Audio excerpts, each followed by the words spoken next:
ہلاکت امتی علی ید غلمت من قریش، کہ قریشی قبیلہ بنو امیہ کے لونڈوں کے ہاتھوں میری امت کی ہلاکت شروع ہوگی۔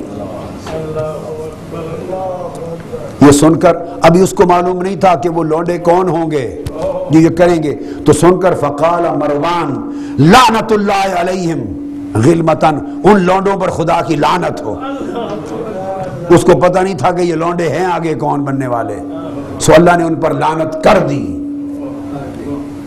وہ یزید اور یزید کا ٹولہ، یزید اور یزید کے آوان، یزید اور یزید کے انصار، یزید اور یزید کے پیروکار، یزید اور یزید کے معاونین، اور یزید اور یزید کے معتقدین، اور آج تک یزید کو رضی اللہ تعالیٰ عنہ کہنے والے، یزید کو امیر المومنین کہنے والے، یزید کو علیہ السلام کہنے والے، یزید کو خلیفہ برحق کہنے والے، لعنت اللہ علیہم، ان سب پر لعنت ہو گئی۔ یہ کتاب الفتن، اور یہ امام مسلم نے بھی باب قائم کی ہے۔